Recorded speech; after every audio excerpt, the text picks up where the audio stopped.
আজ আমি কাবাব বানিয়ে দেখাবো, ফ্রোজেন কাবাব।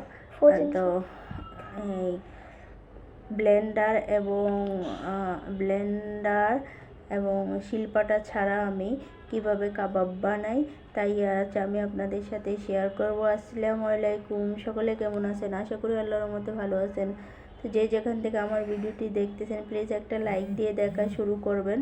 তো এখানে আমি বোটের ডাল নিয়েছি, হাড় মাংস নিয়েছি, গরু মাংস। তো বোটের ডালগুলো কিন্তু আমি 3-4 ঘন্টা ভিজে রেখেছি। তো রাখার পর ভালো করে ধুয়ে নিয়েছি মাংস এবং বোটের ডাল। তো ডালগুলো আমি কুকারে দিয়ে দিলাম, এরপরে আমি মাংসগুলো দিয়ে দেব।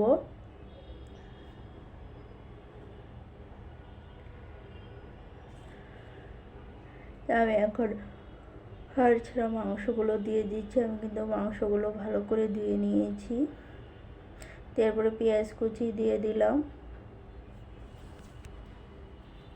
এরপরে আমি এখানে গরম মশলা নিয়েছি, এলাচ নিয়েছি, দারচিনি নিয়েছি, লং নিয়েছি, তারপরে স্টার নিয়েছি অল্প একটু, তারপরে বড় এলাচ নিয়েছি, তেজপাতা নিয়েছি। এগুলো সবগুলো একসাথে মেখে তারপর আমি একসাথে মেখে দেব।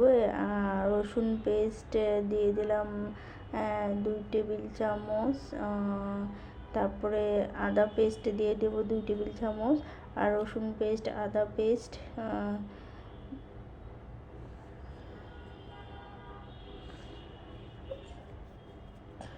এরপরে আমি দিয়ে দেব হলুদের ফাঁকি, মরিচের ফাঁকি, ধনিয়া ফাঁকি, জিরার ফাঁকি।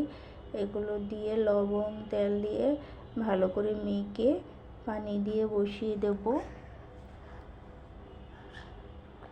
পানিটা আমি এমনভাবে দেব যাতে একদম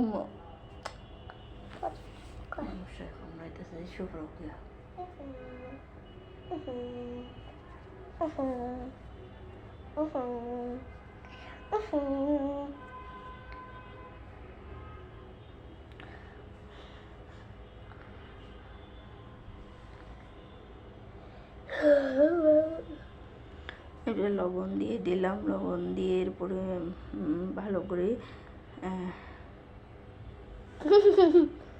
মেখে নিলাম। মেখে এখন তেল দিয়ে দিব।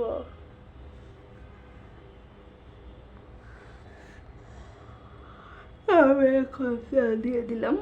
তেল দিয়ে ভালো করে মেখে নেব, নিয়ে তারপরে পানি দিয়ে বসিয়ে দেব চুলার মধ্যে।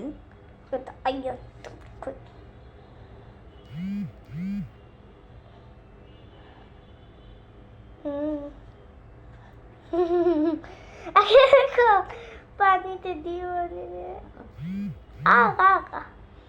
এরপর আমি পানি দিয়ে দিলাম। তো এই যে দেখুন কি পরিমাণ পানি দিয়েছি, ভালো করে কিন্তু একদম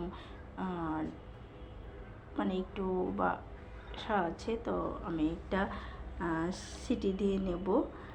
সিটি দিয়ে তারপরে কিন্তু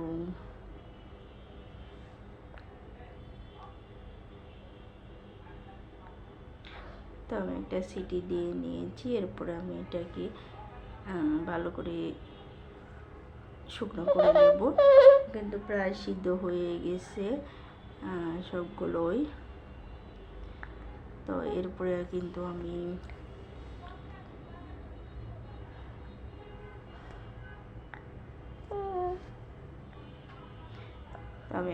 একেবারে শুকিয়ে নেব।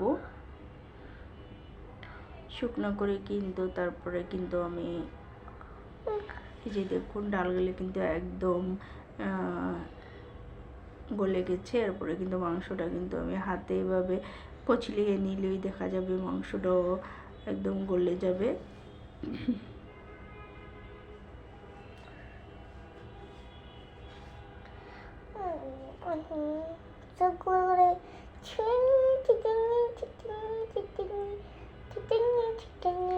তো মাংসগুলো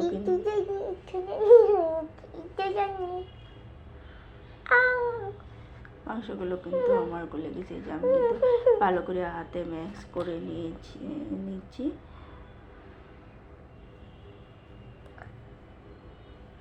তো এখানে কিন্তু শিলপাটা বা ব্লেন্ড আমি কিছু ইউজ করি নেই। তো এরপরে পেঁয়াজ কুচি দিয়ে দিলাম, ধনিয়া পাতা কুচি দিয়ে দিলাম,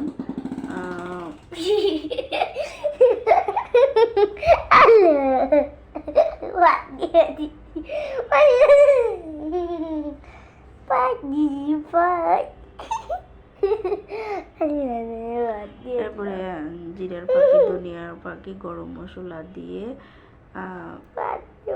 ভালো করে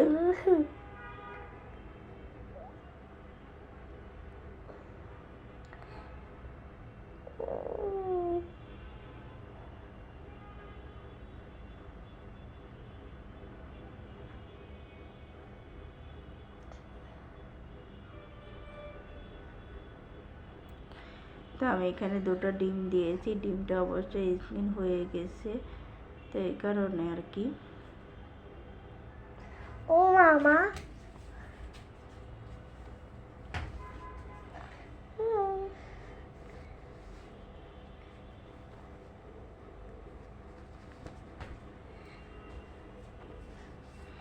এরপরে আমি প্লেটে একটু তেল দিয়ে নিয়েছি। তো আমি কিন্তু কাবাবের সেটগুলো দিয়ে এখানে 1 ঘন্টার জন্য ফ্রিজে রেখে দেব।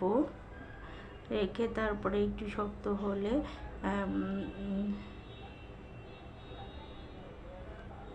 বক্সে ভরে নেব, তারপর আমি রেখে দেব। তারপরে যখন নিচ্ছে তখন কিন্তু ভেজে খাওয়া যায়।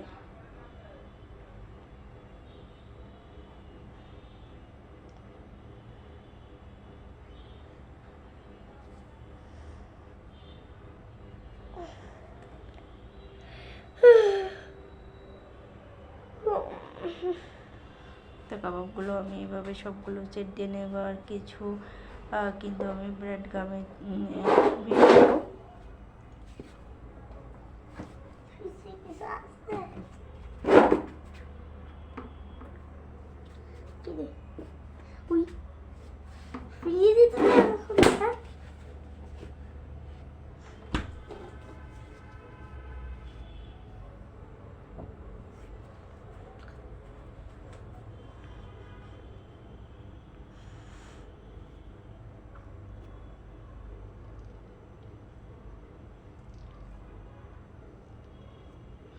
আমি সবগুলো এভাবে বানিয়ে নিয়েছি। এরপরে 1 ঘন্টা ফ্রিজে রেখে আমি নামিয়েছি। তো আমার কাবাবগুলো এরকম হয়েছে। এরপরে আমি বক্সে ভরে রেখে দেব আর ডিপ ফ্রিজে। তো যখন ইচ্ছে তখনই নামিয়ে ভাজা যায়।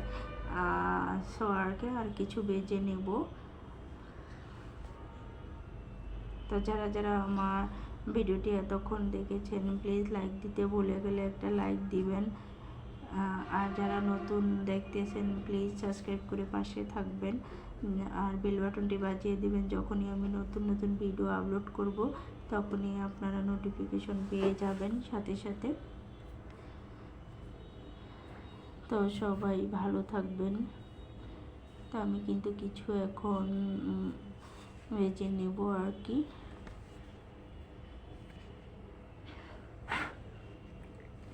তো আমি তেল দিয়ে দিয়েছি কড়াইতে। তো কড়াইটা গরম হওয়ার পরে কিন্তু আমি কিছু কাবাবগুলো দিয়ে দিয়েছি।